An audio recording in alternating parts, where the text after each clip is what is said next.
صبح 10 بج کے قریب یارب کی آنکھ کھڑکی سے چند کراتی روشنی سے کھلی تھی۔ پہلے تو اسے سمجھ ہی نہ آیا کہ وہ ہے کہاں، مگر سامنے ہی بیڈ پہ سوئی دنیا کو دیکھ کے اسے کل کا سارا واقعہ یاد آیا تھا۔ یارب نے پہلے اٹھ کے کھڑکی کے سامنے پردے برابر کیے تھے تاکہ دنیا کی آنکھ نہ کھل جائے۔ دوبارہ واپس آ کے اس نے دنیا کے ماتھے کو چکے دیکھا، بخار اب قد کم تھا۔ یارب دنیا کو دیکھتے بڑھایا، پہلے ہاتھ منہ دھوئے، کچن کی طرف بڑھ گیا۔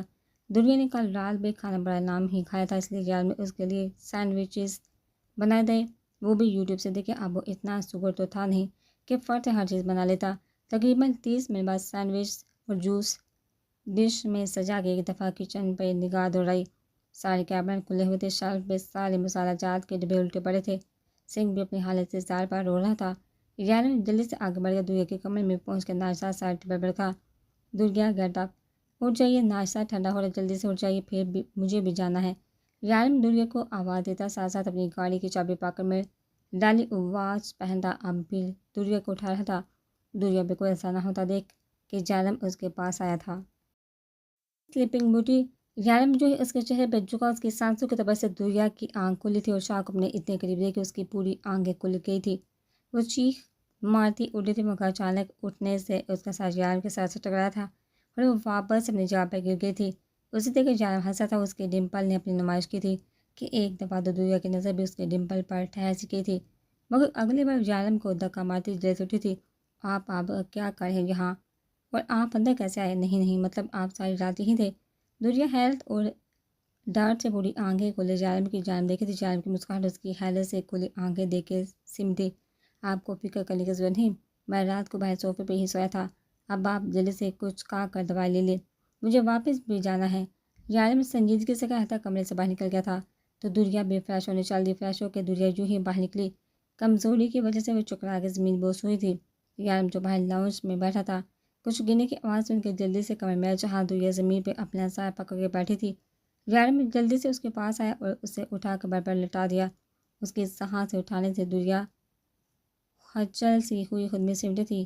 جب طبیعت ٹھیک نہیں تھی تو مجھے آواز کیوں نہیں دی؟ یارب غصے میں اس کا گھونتا ہوا بولا تو دنیا سر جھکا گئی۔ اب یوں ہی مت بیٹھیے، ناشتہ جلدی سے ختم کرے میرے سامنے۔ یارب ناشتے کی ٹرے اس کے سامنے رکھ کے خود بھی وہیں بیٹھ گیا۔ دنیا ناشتہ کر چکی تو یارب نے اسے دبا کھلا کے دوبارہ لٹا دیا تھا۔ آپ آرام سے سو جائیے، میں آپ کے اٹھنے سے پہلے ہی آ جاؤں گا، اوکے؟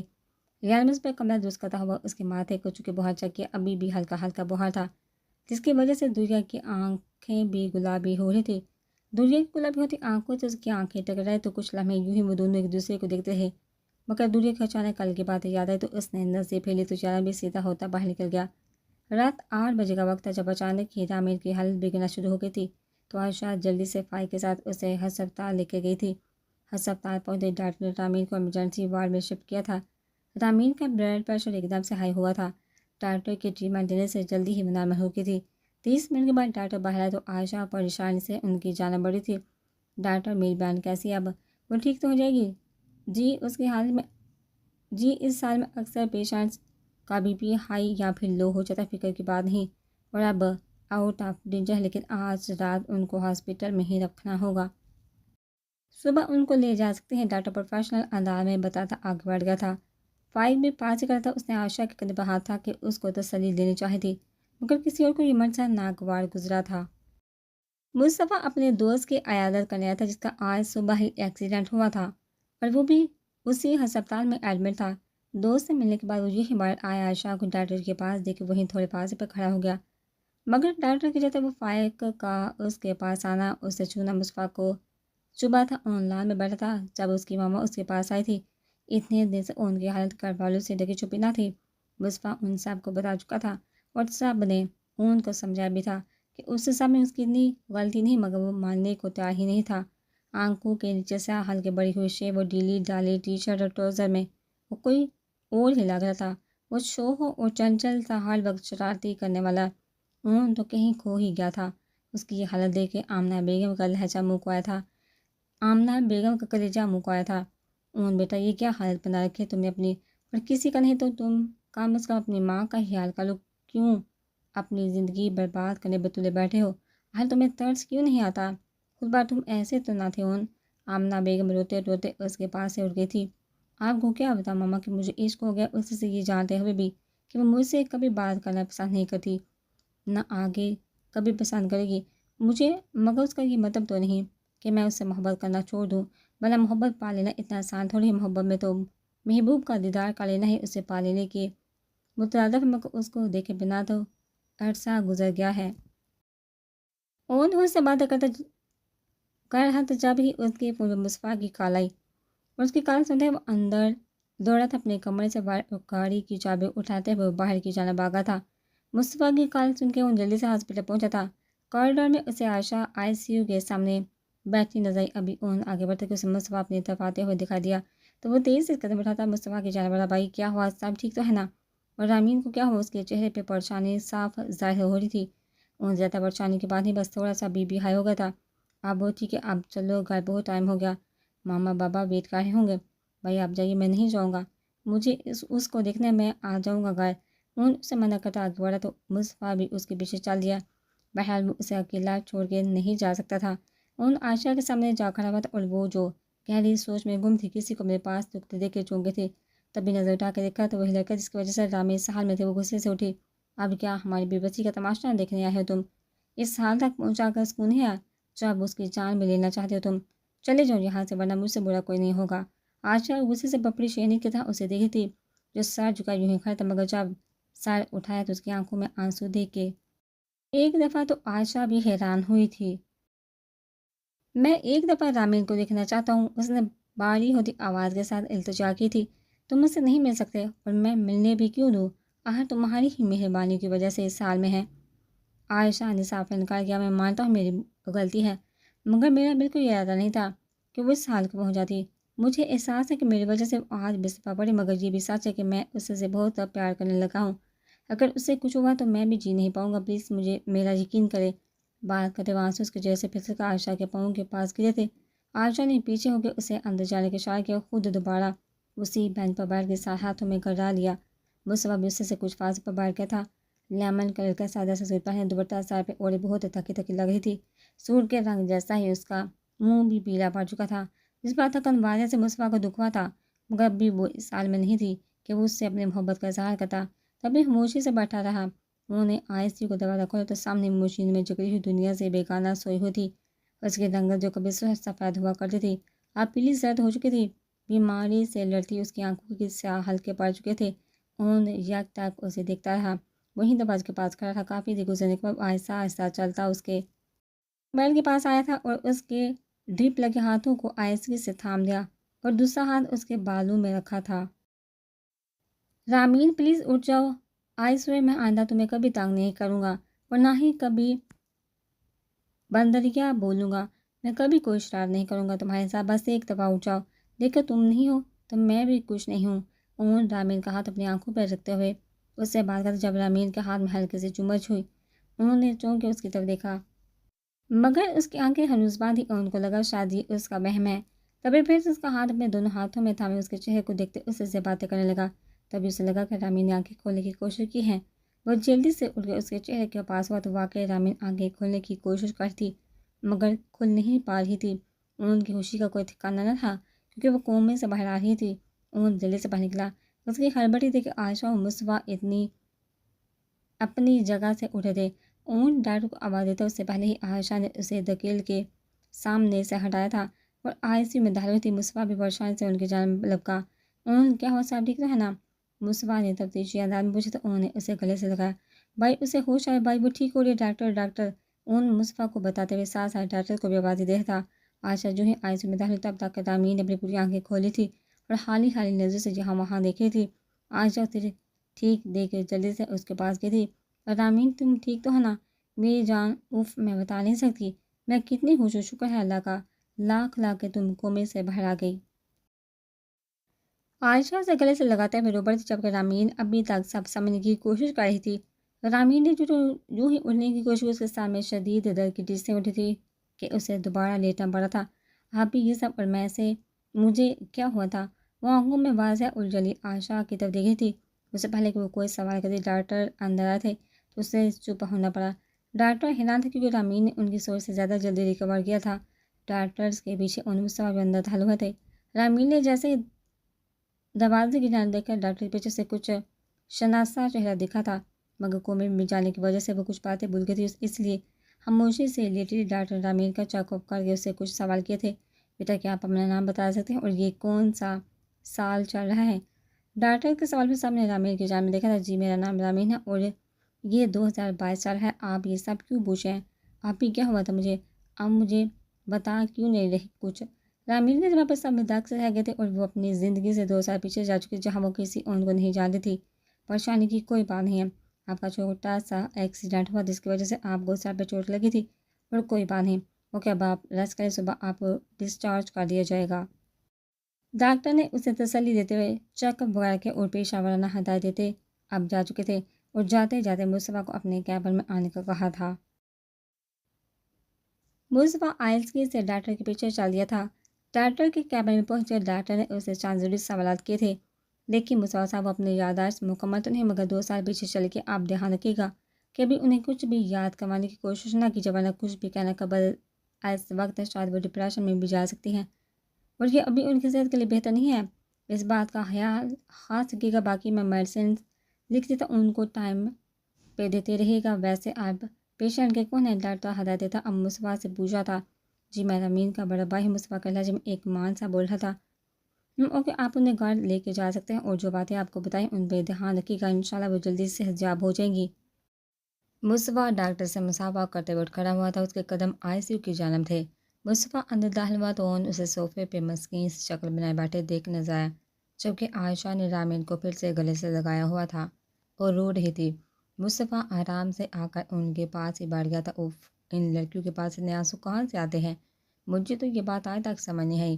مصطفیٰ نے ان کے کان میں سرگوشی کی جس سے انہوں نے اپنا کہکا بہت مشکل سے ضبط کیا تھا۔ کچھ دیر بعد جب عائشہ چپ نہ ہوئی تو مصطفیٰ نے گلا کھنگالا تو عائشہ اور رامین نے چونکہ ان کی جانب دیکھا تھا۔ رامین نے ایک دفعہ پھر سے غور سے ان کو دیکھا تھا اور یاد کرنے کی کوشش کی تھی کہ آخر اس نے ان کو کہاں دکھایا۔ انہیں رامین کو اپنی طرف دیکھتے اور اس کی آنکھوں میں الجھن واضح محسوس کی تھی۔ تبھی نظر چراتے آپ یہ لوگ کون ہیں؟ مجھے ایسے یہ لگ رہا ہے کہ میں ان کو جانتی ہوں پر یاد نہیں آ رہا۔ رامین کی بات پر عائشہ نے نفرت سے ان کی طرف دیکھا تھا، ان کو اپنا آپ زمین میں دنستا ہوا محسوس ہوا۔ گڑیا یہ لوگ ہی آپ کو ہاسپٹل لائے تھے، آپ زیادہ مت سوچو، آرام کرو۔ عائشہ نے اس کے ماتھے وہ بوسہ دے اسے کمر اڑا کے باہر نکل گئی۔ مصطفیٰ پہلے عائشہ سے باہر نکل گئے تھے۔ عائشہ کے باہر آتے ہوئے دونوں اپنی جگہ سے اٹھے۔ مصطفیٰ نے ڈاکٹر کی تمام باتیں عائشہ کو بتا دی تھی۔ عائشہ نے تمام باتیں غور سے سنی۔ تو بہت شکریہ آپ کا مصطفیٰ صاحب، میرا نہیں حال اب مزید آپ کو یہاں رکنا چاہیے۔ ویسے بھی کافی تکلیف ہوئی ہوگی آپ کو، رات بھی زیادہ ہو گئی ہے۔ بھائی یہ تو سیدھا سیدھا ہمیں کہہ رہی ہے کہ اب تمہارا یہاں کوئی کام نہیں، نکلو یہاں سے۔ دیکھ لیں بھائی، ابھی سے بابی آپ پہ حکم چلا رہی اور آپ جوڑوں کے غلام چپ چاپ سن بھی رہے ہیں۔ انہوں نے مصطفیٰ کے کان میں سرگوشی کی۔ ان کی بات پہ مصطفیٰ نے اسے گر سے نوازا، جبکہ عائشہ نے اشمیر سے اس کی طرف دیکھا۔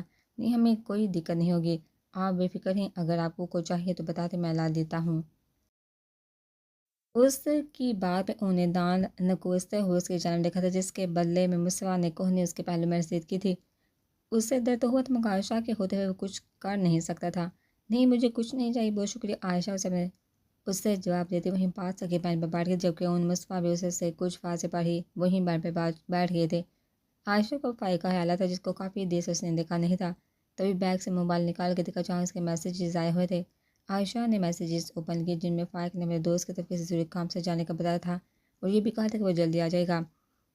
میسیج پڑھ کے اس نے موبائل دوبارہ بیگ میں رکھ دیا اور پھر ایک نے مصطفیٰ ان کو دیکھا جو ایک دوسرے سے باتیں کم کر رہے تھے اور لڑ زیادہ رہے تھے۔ عائشہ نے ان کی جانب سے نگاہ ہٹا کے آنکھیں مولی اور صبح کا انتظار کرنے لگی۔ مالک اس وقت ایک کلب میں بیٹھا شراب پی رہا تھا۔ شہر کی آدھی سے زیادہ معزز شخصیات جو دن کے اجالے میں نیک اور پارسا بنی پھرتی تھے، اس وقت سب اپنے کالے کرتوتوں کے ساتھ وہی موجود تھے۔ سب ملک خاص آدمی وہاں جس کو ملک نے یارم شاہ پہ نظر رکھنے کو کہا تھا۔ بعض ایک زبردست خبر ملی ہے یارم شاہ کے متعلق۔ داؤد جو یارم کے ہی آفس میں کام کرتا تھا اور ملک کا خاص آدمی بھی تھا، ملک کو خفیہ طور پر یارم کی ایک ایک خبر سے آگاہ کرتا رہتا تھا۔ ابھی بھی وہ کئی دنوں سے یارم کے متعلق کھوج میں تھا جب اسے پتہ چلا کہ یارم اپنے کسی پرسنل کام کے لیے دبئی گیا ہے جس کے بارے میں کسی کو بھی معلوم نہیں تھا۔ تو بتاؤ کہ کیا خبر لائے ہو یارم شاہ کے متعلق؟ ملک نے شراب اپنے اندر اور لیتے ہوئے داؤد کی طرف دیکھا تھا۔ باس یارم شاہ وہاں کسی لڑکی کے ساتھ اور وہ لڑکی کوئی اور نہیں بلکہ کاشف بیگ کی بھتیجی وہی کاشف بیگ جو کاشف کمپنیز کا CEO ہے۔ داؤد نے اپنی بات ختم کر کے ملک کی جانب دیکھا جس کے چہرے پہ مکروہ ہنسی پھیل رہی تھی۔ ملک نے ایک بلینکٹ چیک داؤد کی جانب بڑھایا تھا۔ یہ رہا تمہارے انعام، جتنی رقم چاہے بار لو۔ اب میں بتاؤں گا جانب شاہ کو کہ اصل طاقت کیا ہوتی ہے۔ ملک کا کہکا پورے کلب میں گونجا تھا۔ وہ اپنے شیطانی دماغ میں بہت کچھ پلان کر رہا تھا، ساتھ ساتھ کلب کی رنگینیوں سے لطف اندوز ہو رہا تھا۔ اب نہ جانے وہ کون سی شیطانی منصوبہ ترتیب دے رہا تھا اور یارم کا کیا رد عمل ہونے والا تھا، یہ تو وقت نہیں بتانا تھا۔ یارم تقریباً 3 گھنٹے بعد اپنے ہوٹل سے دوبارہ یوٹیا کے فلیٹ کی جانب نکلا تھا، جب اس نے اپنے پرسنل سیکرٹری عمر کی کال آئی تھی۔ یارم نے گاڑی سائڈ پہ روکی تھی اور عمر کی کال ریسیو کی تھی۔ ہاں عمر، بولو کیا بات ہے؟ میں نے منع کیا تھا نا کہ ان 3 دنوں میں مجھے تمہاری کوئی کال نہیں آنی چاہیے۔ یارم عمر پہ بڑھتا تھا کیوں کام تو وہ ہر وقت ہی کرتا رہتا تھا، مگر اس سبب اپنا سارا دھیان دوریا کو دینا چاہتا تھا۔ سر بات ہی کچھ ایسی تھی کہ آپ کو کال کرنی پڑی۔ عمر کی پریشان سے آواز سن کے یارم چونکا تھا۔ بولو کیا ہوا؟ وہاں تو سب ٹھیک ہے نا؟ سر داؤد جو ہمارے آفس میں کام کرتا ہے کہ دنوں سے وہ عجیب سا برتاؤ کر رہا تھا آپ کے بارے میں، یہاں وہاں سے انفارمیشن لینے کی کوشش کر رہا تھا۔ آج میں نے جب اس کا پیچھا کیا تو وہ ایک کلب میں گیا اور وہاں ملک سے ملا اور آپ کے بارے میں تمام انفارمیشن اس کو دے رہا تھا۔ میں سب باتیں چپکے سے سن لی جو دور مخنون میم اور آپ کے متعلق تھی۔ میں بس یہی بتانا چاہتا کہ آپ محتاط رہیے گا اس ملک سے۔ اتنا کہہ کے عمر چپ ہوا جب کہ یارم کا پارا سامان نیزے پہ پہنچا۔ عمر، مجھے وہ داؤد زندہ سلامت چاہیے، اس کی غداری کی ایسی سزا ملے کہ آئندہ کوئی بھی شخص یارم شاہ سے غداری کا سوچ بھی نہیں سکے۔ یارم کی آنکھیں آنکارا ہوئی تھی اور اس کے لہجے میں ایسا کچھ تھا کہ ایک دفعہ عمر بے کپا گیا۔ سر داؤد میرے قبضے میں ہے، اس کے پاس ہے ملک کی طرف سے دیا گیا ایک بلینک چیک بھی ہے۔ اب آپ بتائیے آگے کیا کرنا ہے؟ عمر کی تمام باتیں سن کے یارم کے تندے اعصاب اٹھنے تھے۔ میرے آنے تک اسے وہی رکو، باقی میں تمہیں ساتھ ساتھ بتاتا رہوں گا کہ آگے کیا کرنا ہے۔ یارم نے عمر کو 1-2 ہدایت دے کے کال کٹ کی اور گاڑی دوریا کے فلیٹ کی جانب موڑ دی۔ دن کے 2 بجے سے عائشہ جونی سے واپس آ چکی تھی۔ عائشہ اپنا رامین کا کھانا کمرے میں ہی لے آئی تھی۔ رامین کو گھر آج دوسرا دن تھا، مگر عائشہ اسے بیڈ سے اٹھنے ہی نہیں دے رہی تھی۔ کھانا بھی اسے کمرے میں ہی کھلاتی تھی۔ ابھی بھی وہ رامین کو کھانا کھلا کے اور خود بھی کھا کر برتن کچن میں رکھ کر واپس آئی تھی۔ اسے میڈیسن دی تھی جب رامین نے باہر جانے کی ضد پکڑ لی۔ آپ بھی بس پہ کرن، اب مجھ سے نہیں ہوتا وہ ریسٹ۔ دنیا بھی نہیں ہے مگر گھر اس کو بھی ٹرپ پہ ان دنوں ہی جانا تھا کیا؟ بس مجھے باہر جانا، میں تھک گئی، آرام کر کے مجھے آج شاپنگ پہ جانا ہے۔ عائشہ نے رامین کے ابراڈ جانے کا نہیں بتایا تھا، بلکہ اس سے کہا تھا کہ وہ کچھ دن کے لیے اسکول ٹرپ پہ گئی ہے۔ رامین ضد کرتی ہوئی بولی تو عائشہ کو ماننا ہی پڑا۔ رامین فریش ہو کے باہر آئی، تب تک عائشہ بھی تیار ہو چکی تھی۔ عائشہ اپنے چچی کو پہلے بتا چکی تھی، اس لیے دونوں ڈرائیور کے ساتھ قریبی شاپنگ سینٹر جا رہی تھی۔ اون جو اپنے دوست کی طرف جا رہا تھا جب رامین اور عائشہ کی گاڑی اس کے پاس سے گزری، اس نے رامین کو پہچان لیا تھا۔ جب بھی گاڑی ان کی گاڑی کے پیچھے لگا دی، ان کی گاڑی شاپنگ سینٹر کے پاس رکی تھی۔ انہوں نے بھی گاڑی کچھ فاصلے پر پارک کی اور ان کے پیچھے پیچھے چلنے لگا۔ 2 دن بعد وہ اس کو دیکھ رہا تھا، ٹی پنک شرٹ اور وائٹ ٹراؤزر کے ساتھ وائٹ دوپٹہ چاند پر پہلا۔ عائشہ سے باتیں کرتی جا رہی تھی، کتنی دوائی مانگی تھی اس نے کہ وہ ٹھیک ہو جائے، اور وہ ہو بھی گئی تھی، مگر وہ اپنی یادداشت کھو گئی تھی۔ یہ بھی ان کے حق میں بہتری تھا کہ وہ اس کو پہچان نہیں پائی تھی، ورنہ وہ اسے کبھی معاف نہیں کرتی اور اون جیتے جی مر جاتا۔ وہ اب اس کی آنکھوں میں اپنی نفرت نہیں دیکھ سکتا تھا۔ وہ لوگ شاپنگ مال میں داخل ہو چکے تھے۔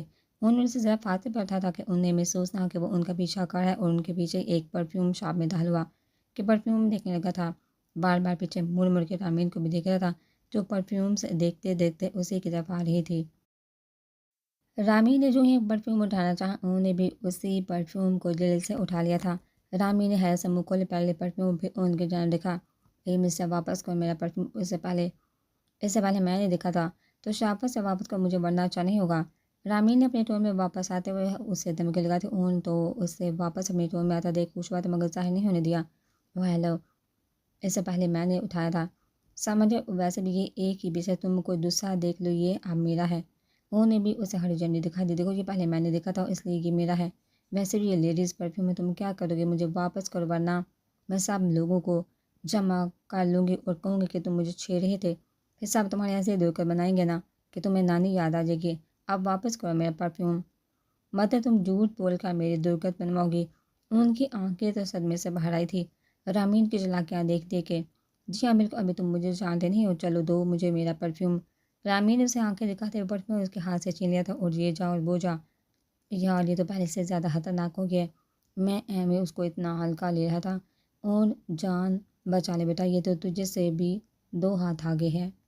وہ نحوس سے باتیں کرتا ہوا باہر نکلا، مگر وہ اسے کہیں نہ لکھی کافی دیر بعد ڈھونڈ ڈھونڈ کے جب وہ تھک گیا تو واپس گھر جانے کے لیے باہر نکل آیا تھا۔ آج دوسرا دن تھا۔ دریا بھوکی پیاسی کمرے میں بند تھی، نہ کچھ کھا رہی تھی نہ یارم سے بات کر رہی تھی، اور یارم بھی تو عجیب ضد لیے منا رہا تھا، مگر وہ بھی اپنے نام کی ایک تھی، مان ہی نہ دے رہی تھی۔ 2 دن پہلے یارم عمر کی کال سننے کے بعد واپس دریا کے پلاٹ میں آیا تھا۔ وہ ابھی بھی دوائیوں کے زہر سے سو رہی تھی۔ یارم آتے ہوئے کھانا پیک کروا لایا تھا اور ایک میڈ کا انتظام کر لیا تھا جو کل صبح آنے والی تھی۔ یارم دریا کے کمرے میں گئے تو وہ ہنوز ویسے ہی سوئی ہوئی تھی۔ یارم نے اسے اٹھایا تھا تاکہ وہ اٹھ کے کچھ کھا لے، بیماری کی وجہ سے اسے کمزوری بھی محسوس ہو رہی تھی۔ وہ اٹھی تو یارم کو پھر سے اپنے پاس دیکھ کے اپنا سر پیٹنا تھا۔ آخر کیا تھا یہ بندہ 2 دن سے ایسے خدمت کرتا جیسے یارم اس کی بیوی اور وہ اس کا شوہر ہو۔ دریا کو اپنی ہی سوچ پہ ہنسی آئی، یہ میں کیا سوچتی رہتی الٹا سیدھا۔ وہ مسکراتی ہوئی آگے بیٹھ پہ بیٹھے جیسے مسکراتے دیکھ یارم نے آنکھ چکائی تو دریا نے سر نہ میں ہلاتے ہوئے اپنے ہنسی کو کنٹرول کیا۔ خاموشی سے کھانا کھائے گا۔ اس کے بعد یارم اس کے سامنے بیٹھے ہوئے گلا کھنگالا تو دریا نے نہ سمجھے سے اس کی طرف دیکھا تھا۔ دیکھو دریا، میں جو کچھ بھی تم سے کہنے جا رہا ہوں شاید تمہارے لیے تھوڑا شاکنگ ہوگا، لیکن تم میری بات کو دھیان سے سننا اور سمجھنے کی کوشش کرنا، اوکے؟ یارم نے بات کی تمہید باندھی تو دریا کچھ پریشان تھی۔ دیکھو میں بات گھما پھرا کے نہیں کروں گا، بلکہ سیدھے سے کہوں، کیا تم مجھ سے نکاح کرو گی؟ یارم نے جیسے اس کے سر پہ بم پھوڑا تھا۔ واٹ، یہ کیا کہہ رہے ہیں آپ؟ نکاح وہ بھی آپ سے امپاسبل ہو ہی نہیں سکتا، نو نیور۔ دریا کے تو تلوے پہ لگی سر پہ بجھے۔ دیکھو دریا، یہ ایسی کوئی اتنی بڑی بات نہیں، اور ویسے بھی شادی تو تم نے مجھ سے ہی کرنی ہے، چاہے آج کل یا کل یا 10 سال بعد، کسی اور کا تو میں تمہیں ہونے نہیں دوں گا۔ تو بیبی اب تم سوچ لو ایک بات، اور تمہارا بات کو آر ڈی اور موبائل میرے پاس سے لے، کوئی بھی الٹی حرکت کرنے سے تمہیں ہی نقصان ہوگا۔ یارم اس کے سر پہ بم پھوڑتا اب آرام سے پیچھے صوفے پہ بیٹھ گیا تھا، اور دریا نے پورا کمرہ ڈھونڈ لیا تھا، اسے یہ ساری چیزیں کہیں نہیں ملی تھی۔ وہ اونچی آواز میں رونا شروع ہو گئی تھی۔ تبھی یارم کا میٹر گما تھا۔ رونا بند کرو جلدی، ورنہ ابھی کے ابھی میں یہ سب کچھ جلا دینا ہے، بیٹھی رہنا پھر یہیں، پھر ساڑیوں میں کوئی نہیں آئے گا تمہارے پیچھے۔ اور ایک بات، اور تمہاری بہن ہاسپٹلائز ہے، رامین، اگر اس کے پاس جانا ہے تو نکاح تو کرنا پڑے گا۔ اگر تمہیں لگ رہا ہے کہ میں جھوٹ بول رہا ہوں تو یہ تصویریں دیکھ لو، خود یقین ہو جائے گا تمہیں۔ یارم نے اپنے موبائل گیلری سے رامین کی تصویر جو اسے آج ہی عمر نے بھیجی تھی دریا کو دکھایا۔ دریا رامین کو سال میں دیکھ کے ساکت اور جامد ہو گئی تھی۔ یارم اسے ساکت چھوڑ کے اس کے ہاتھ سے موبائل لیتا باہر چلا گیا، اور وہ وہیں رہ گئی تھی۔ اس کی جان سے پہلے آپ ہی رامین ہاسپٹل میں تھے، اور کسی نے اسے بتایا بھی نہ تھا۔ نہیں، مجھے کسی بھی تھا میرا پاسپورٹ واپس چاہیے، انہوں نے کہا، وہ بھی ان سے کبھی نہیں۔ دریا ہکاڑے سے سوتے ہوئے بیٹھی تھی، رات ہو چکی تھی۔ یارم اس کے لیے کھانا لایا تھا، مگر اس کی ایک ہی ضد تھی کہ اسے پاکستان جانا ہے، مگر یارم نے اس کے آگے شرط رکھی تھی کہ یا تو وہ اسے سے نکاح کرے یا پھر ساری زندگی کے لیے یہیں قید ہو کر رہ جائے۔ اور 2 دن ہو گئے تھے، اور دونوں ہی اپنی اپنی ضد پہ قائم تھے۔ اب کون کس کی بات مانتا ہے، یہ آگے آنے میں وقت نہیں طے کر رکھا تھا۔